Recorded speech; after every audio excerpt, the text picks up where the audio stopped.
नमस्ते मित्रों, मैं हूं लक्ष्मण प्रसाद शास्त्री और आप देख रहे हैं आर्ष ज्ञान चैनल।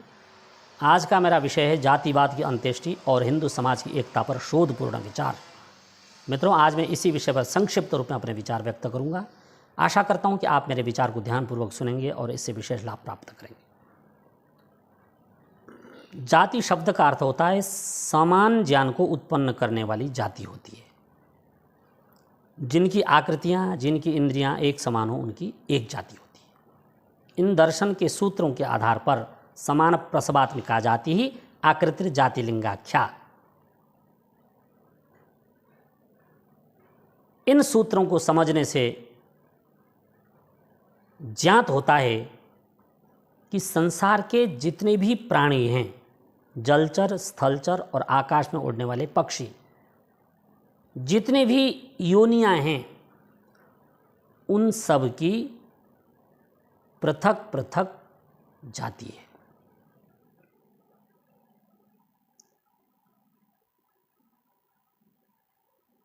जाति व्यवस्था ईश्वरीय व्यवस्था है और इसमें परिवर्तन संभव नहीं। बंदर से मनुष्य बनने का जो चार्ल्स डार्विन का सिद्धांत है वह गलत, अप्रामाणिक, तर्कहीन और सृष्टि क्रम के विरुद्ध है। मित्रों, आत्मा की कोई जाति नहीं। शरीर रहित आत्मा, उसकी कोई जाति नहीं। और अशरीरी आत्मा अर्थात शरीर में आने से पहले जो आत्मा थी, उसकी भी कोई जाति नहीं है। तो क्या शरीर की जाति है? इस विषय पर विचारने की आवश्यकता है। जब हम इस शरीर में आए नहीं थे, सिर्फ आत्मा के रूप में उस महान व्यवस्थापक की व्यवस्था में जब हम व्यवस्थित थे, तब हमारी कोई जाति नहीं थी। और जब हम इस शरीर को छोड़ करके जाएंगे आत्मा के रूप में सिर्फ, तो उस आत्मा की भी कोई जाति नहीं है। तो क्या जो बीच का भाग है शरीर का, क्या इस शरीर की जाति है? यह गंभीर विषय है। मित्रों, आत्मा न ब्राह्मण है, न क्षत्रिय है, न वैश्य है, न शूद्र है। आत्मा न नाई है, न धोबी है, न मोची है, न निषाद है, न पिशाच है। आत्मा न चमार है, न भंगी है, न म्लेच्छ है, न देव है, न दानव है। आत्मा न नर है, न नारी है, न नपुंसक है। आत्मा न द्वैत है, न अद्वैत है। आत्मा न आनंद मार्गी है, न आत्मा वाम मार्गी है। आत्मा न हिंदू है, न मुस्लिम है, न क्रिश्चियन है।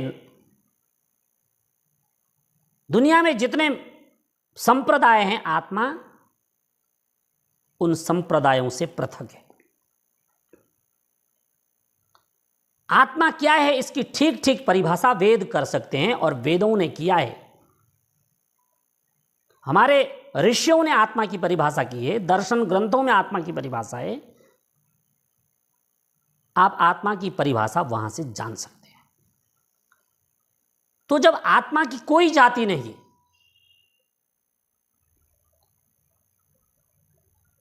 तो हम क्यों सनातन धर्म के मानने वाले लोग इस जाति के झगड़े में उलझे हुए हैं? और इसी उलझन के कारण, हमारी आपसी फूट के कारण विरोधियों ने हम पर हमला किया, हमारे देश को लूटा और आज भी हम पर हमला हो रहा है और हमारे देश को तोड़ने की कोशिश जारी है, सिर्फ एक जाति व्यवस्था के कारण। और जाति व्यवस्था का भ्रम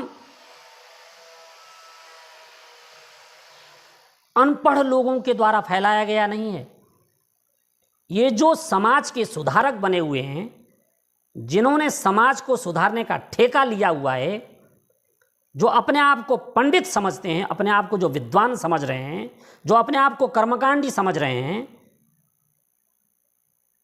इन लोगों ने समाज में भ्रम फैला रखा है, जिसके कारण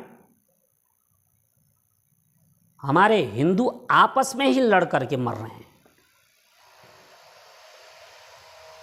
मित्रों, जितने भी लोग सनातन धर्म पर विश्वास करते हैं, सनातन धर्म को मानते हैं, जो सनातनी हैं, चाहे उनके गुरु कोई भी हों, गुरु चाहे उनके रविदास हों, चाहे संत तुकाराम हों, चाहे संत कबीर हों, आपके जो भी गुरु हैं,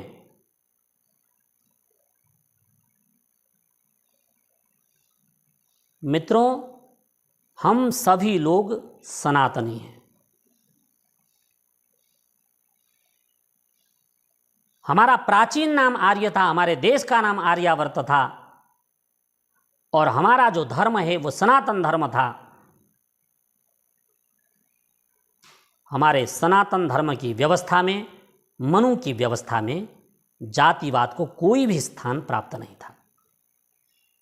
हाँ, सभी कर्म करने में स्वतंत्र थे। अब मैं सनातनियों की अर्थात हिंदुओं की एकता पर कुछ बात करना चाहता हूँ और कुछ उपायों की जानकारी देना चाहता हूँ, जिससे हिंदू समाज की एकता बनी रहे। मित्रों, वर्णाश्रम व्यवस्था को पुनः लागू करना हमारा और आपका परम कर्तव्य है। शिक्षा व्यवस्था में समानता हो, सभी को समान शिक्षा प्राप्त हो, उपजातियों के भेद तुरंत प्रभाव से समाप्त कर देने चाहिए। जैसे मैं कुछ उदाहरण आपके समक्ष प्रस्तुत करने जा रहा हूं। ब्राह्मण वर्ण एक होना चाहिए। इसकी जितनी भी उपजातियां हैं उनको खत्म कर देना चाहिए। जैसे इसकी ब्राह्मणों में वेदी, द्विवेदी, त्रिवेदी, चतुर्वेदी, त्रिपाठी, तिवारी, सुपारी, मिश्र, पंचगौड़, पंचद्रविड़, भूमिहार, जोशी ब्राह्मण, तगा ब्राह्मण और भी 100 प्रकार के ब्राह्मणों की जो उपजातियां हैं उनको तुरंत समाप्त कर देना चाहिए। क्योंकि पहले सबको एक एक शिक्षा दी जाती थी।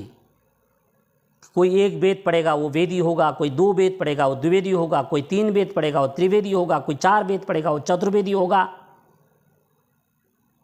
सबको पृथक पृथक शिक्षा दी जाती थी। परंतु अब न कोई वेदी 1 वेद पढ़ रहा, न द्विवेदी 2 वेद पढ़ रहे हैं, न त्रिवेदी 3 वेद पढ़ रहे हैं, न चतुर्वेदी 4 वेद पढ़ रहे हैं। सभी ब्राह्मण अपने कर्म से च्युत हो गए हैं, पतित हो गए हैं। इसलिए सारे ब्राह्मण अपनी उपजातियां समाप्त करके एक ही वर्ण व्यवस्था में व्यवस्थित रहें। उपजातियां समाप्त होनी चाहिए। क्षत्रिय में राजपूत, खत्री, जाट, गुजर, चौहान, नौनिया चौहान और अन्य 100 प्रकार की जो क्षत्रियों की उपजातियां हैं वो समाप्त हों और सारे एक क्षत्रिय वर्ग में सम्मिलित हो जाएं। वैश्य वर्ण में गुप्ता, महाजन, लाला, अग्रहरि, अग्रवाल, माहेश्वरी, खांडेवाल, महावार, ओसवाल, लोहानस, आर्य वैश्य इत्यादि, इनकी उपजातियां खत्म हो और इन सभी को वैश्य वर्ण में मुख्य स्थान प्राप्त हो।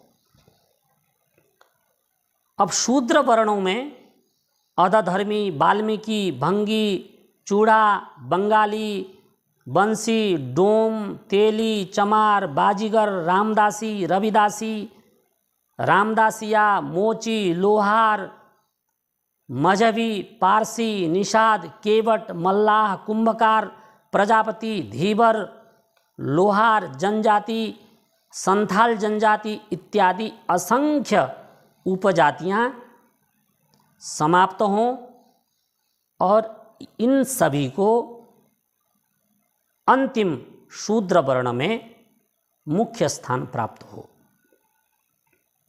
मित्रों, इन 4 वर्णों की समान शिक्षा व्यवस्था हो, अर्थात ब्राह्मण, क्षत्रिय, वैश्य और शूद्र, 4 वर्ण ऋषियों की व्यवस्था के अनुसार इनको समान शिक्षा प्राप्त हो, एक ही प्रकार के स्कूल हों, उसमें ब्राह्मण, क्षत्रिय, वैश्य और शूद्रों के बच्चे पढ़ें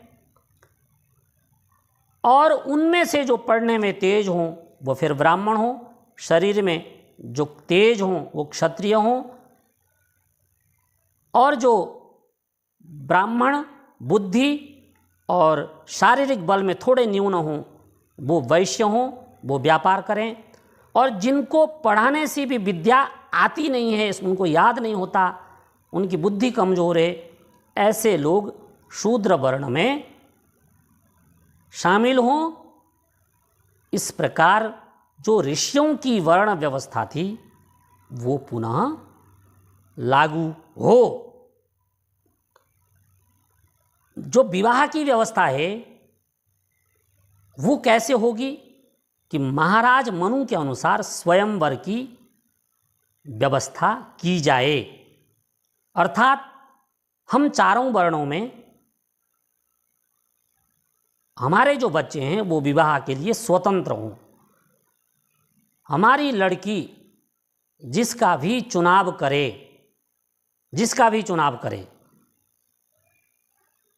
वो हमें मंजूर हो। आपकी लड़की जिसका भी चुनाव करे वह आपको मंजूर हो। स्वयंवर में आप अपनी कन्या के योग्य किसी भी योग्य वर्ण के व्यक्ति को आमंत्रित करें, निमंत्रण दें और आपकी लड़की स्वयंवर में अपने गुण कर्म स्वभाव के अनुरूप स्वामी का वर्ण करे। पहले भी यही स्वयंवर प्रथा थी। मित्रों, छुआछूत मिटा करके हमें एक भोजन व्यवस्था में सम्मिलित होना होगा। घर में आप जो मर्जी स्वतंत्र भोजन करें, परंतु जो हमारे मंदिर हैं, जहाँ जो हमारी लंगर की व्यवस्था है, विवाह शादियों में जो भोजन है वह शुद्ध, सात्विक और सबके द्वारा स्वीकार करने योग्य होना चाहिए। मित्रों, वेद का वह मंत्र संगच्छध्वम, हम सभी 4 वर्ण के लोग ब्राह्मण, क्षत्रिय, वैश्य और शूद्र एक साथ चलें, एक साथ बोलें, हमारे मन परस्पर मिले हों, हम अपने राष्ट्र के लिए आवाज़ उठाएं, हम अपनी गौ माता की रक्षा के लिए आवाज़ उठाएं, हम अपना नेता चुनें, सब मिलकर के वोट डालें, हमारा नेता हमारी आकांक्षाओं को पूर्ण करने वाला हो। इस प्रकार हम जाति व्यवस्था को खत्म करके एक वर्ण व्यवस्था में व्यवस्थित रहकर अपने मानव जीवन को सफल कर सकते हैं। यतो अभ्युदय निःश्रेयस सिद्धि सधर्म। सब वर्ण ब्राह्मण, क्षत्रिय, वैश्य और शूद्र अपने अपने कर्तव्य को समझकर अपने वर्णाश्रम व्यवस्था की रक्षा करें, वही धर्म है। जो लोग वर्णाश्रम व्यवस्था को तोड़ते हैं वो अधर्म कर रहे हैं। मित्रों, इन सब चीज़ों को समझ करके हम अपने हिंदू समाज को एक सूत्र में पिरो करके, हिंदू शब्द का अर्थ होता है एक धागा, और उस धागे में हम सभी फूल की तरह सारे वर्ण के लोग मिल करके एक माला बना लें और यह माला हमारे राष्ट्र की रक्षा के लिए उपयोगी साबित होगा। मित्रों, इस विषय में बहुत कुछ तर्क वितर्क हो सकता है, बहुत लंबी बहस हो सकती है, शास्त्रार्थ किया जा सकता है, परंतु मैं अंत में इतना ही निवेदन करना चाहता हूँ कि मेरा उद्देश्य सिर्फ हिंदुओं की एकता और अखंडता है। आपने मेरी बातों को ध्यानपूर्वक सुना। मेरे किन्हीं शब्दों से किसी को दुख पहुंचा हो तो मैं उसके लिए पहले ही हाथ जोड़कर क्षमा मांगता हूँ। मैं आप सबकी एकता चाहते हुए अपनी वाणी को विराम देता हूँ। आप सभी उन्नति करें और अपने राष्ट्र की रक्षा करें।